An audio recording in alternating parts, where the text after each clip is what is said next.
தோல்வி அடைகிறது, விரக்தி அடைகிறது ராஜாவுடைய குணாதிசயம் கிடையாதுங்க. நம்பிக்கை இல்லைன்னு நினைக்கிறீங்களா? ஒரு நம்பிக்கை இருக்கு. தேவன் மேல் நம்பிக்கை வைங்க. தாவீதும் அவன் மனுஷரும் 3ஆம் நாளிலே சிக்லாகுக்கு வந்து சேர்றதுக்குள்ளே அமலேக்கியர் தென்புறத்து சீமையின் மேல் சிக்லாகின் மேலும் விழுந்து சிக்லாகை கொள்ளையெடுத்து அதை அக்கினியினால் சுட்டரித்து அதிலிருந்து ஸ்திரீகளாகிய சிறியவர்களையும் பெரியவர்களையும் சிறைப்பிடித்து ஒருவரையும் கொன்று போடாமல் அவர்களை பிடித்து கொண்டு தங்கள் வழியிலே, அதே பெரிய மிராக்கிள். ஒரு பட்டணத்தை பிடிச்சிட்டோம்னா பெரும்பாலும் கொன்றுவாங்க. கொண்டுட்டு பட்டணத்து பொருள்களை தூக்கிட்டு போவாங்க. அதை அவங்களை கொல்லாமல் பிடிச்சிட்டு போகிறாங்கன்னா பெரிய விஷயம். தாவீதும் மனவசனம், தாவீதும் மனுஷரும் அந்த பட்டணத்திற்கு வந்த பொழுது இதோ அது அக்கினியினால் சுட்டரிக்கப்பட்டது என்றும் தங்கள் மனைவிகளும் தங்கள் குமாரரும் தங்கள் குமாரத்தைகளும் சிறைப்பிடித்து கொண்டு போகப்பட்டார்கள் என்றும் கண்டார்கள். அப்பொழுது தாவீதும் அவனுடைய ஜனங்களும் அழுகிறதற்கு தங்களில் பலன் இல்லாமல் போக மட்டும் சத்தமிட்டு போயிட்டு வராங்க. இன்னும் ஒரு நாளில் ஒரு இடத்துல இருக்க முடியாது, போயிட்டு ரோமிங்கில் தான் இருக்கணும். காலையில் எந்திரிச்சு எந்த ஊருக்கு போகணுன்னு தான் நினைக்கிறேன். நைட்டு தூங்க முடியாது, நிம்மதியாக தூங்க முடியாது. நீ எப்போனாலும் சவுல் வந்து கொன்றுவார், அப்படி தான் இருக்குது. போயிட்டு வந்து காலையில் நம்முடைய மனைவி மக்களை பார்க்கலாம், கொஞ்சம் அப்பாராக இருக்கலாம்னு பார்த்தோம்னா ஊர் எரிஞ்சிருக்கு, வீடுகள்லாம் இல்லை. அதை பார்த்தோன்னா மனதில் வர முதல் மனசு என்ன இருக்கும்? ஊரே எரிஞ்சிருக்குங்க. மனதில் என்ன வரும்? ஐயோ பிள்ளைகள் என்னாச்சு, மனைவி என்னானா, அப்படித்தான் முதல்ல என்ன வரும்? ஏன்னா அவங்க இருக்காங்களா, உயிரோடு இருக்காங்களா, எந்த ஊருக்கு போனால், யார் கொண்டு போனால் எதுவுமே தெரியாது. தங்களில் அழுகிறதற்கு பலன் இல்லாமல் போக மட்டும் அழுதார்கள். இவங்கெல்லாம் குழந்தைகள் கிடையாதுங்க, இவெல்லாம் யுத்த வீரன். ஒரு ஆள் சிங்கத்தின் வாய் கிழிக்கிறவன், அப்படிப்பட்ட ஆள் இவங்கெல்லாம்.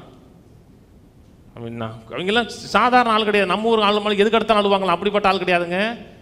இவன் வந்து பெரிய கிங், பராக்கிரமசாலி, சிங்கத்தை சிங்கிளாக ஃபேஸ் பண்ணுறவன். ஏன் பலன் இல்லாமல் அழுதான்னா எங்கே போனாங்கன்னே தெரியாது அவங்களுக்கு.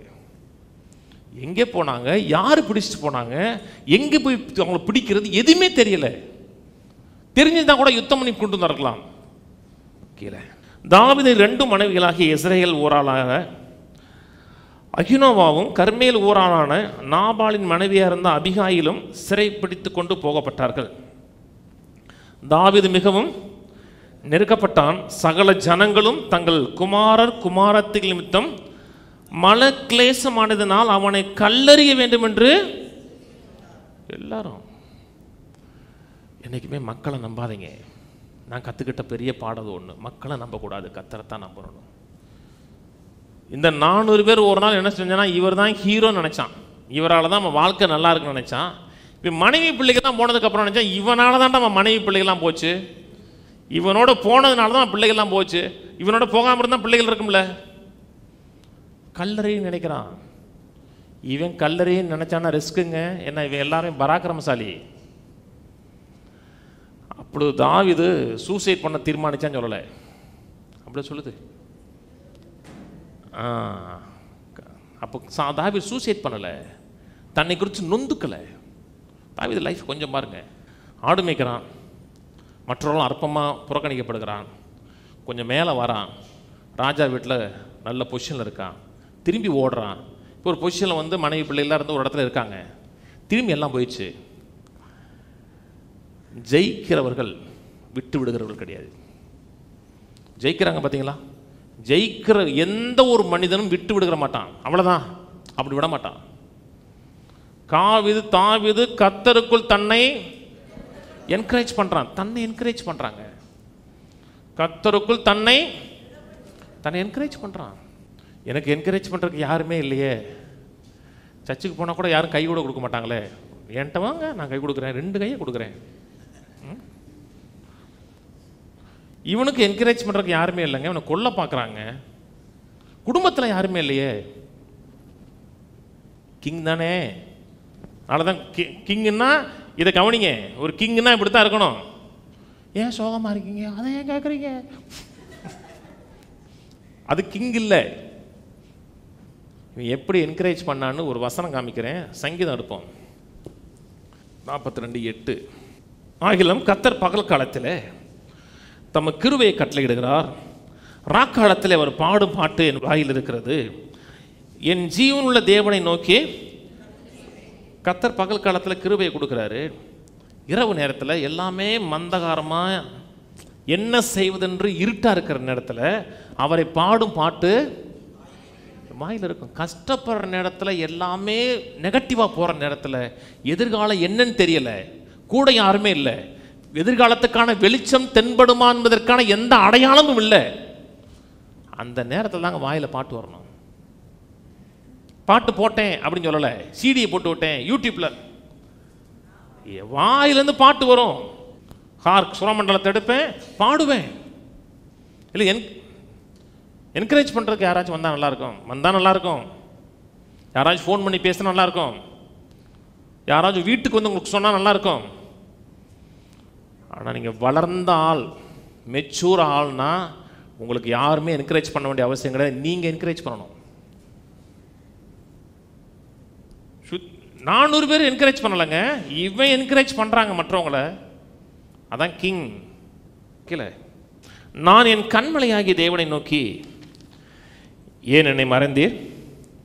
சத்திரியினால் ஒடுக்கப்பட்டு நான் ஏன் துக்கத்துடனே தெரிய வேண்டும் என்று சொல்லுகிறேன்.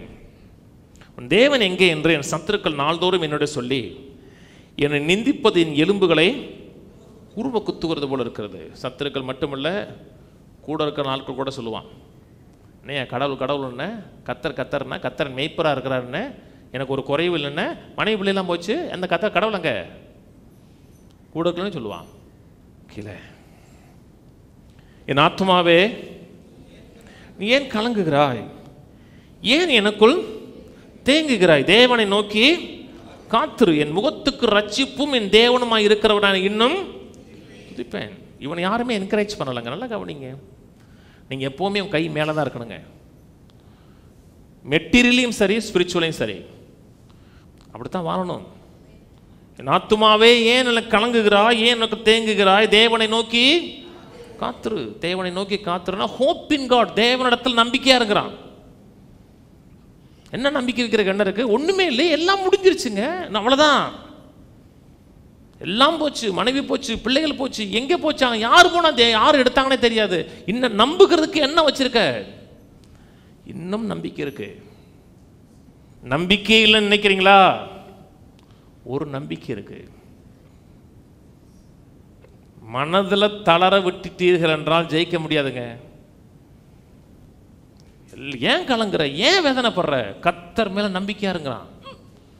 எல்லா பணமும் போச்சு, இவ்வளவு கடன் அடைக்க வேண்டியிருக்கு, அவ்வளவுதான், குடும்பத்தோட செத்து போயிடுவோம். தேவன் மேல் நம்பிக்கை வைங்க, கான்ஃபிடென்ட்டா எதிர்பாருங்க. தோல்வி அடைகிறது, விரக்தி அடைகிறது ராஜாவுடைய குணாதிசயம் கிடையாதுங்க. கிங் தான் நீங்க, இப்படிப்பட்ட கிங்கா இருக்கணும்.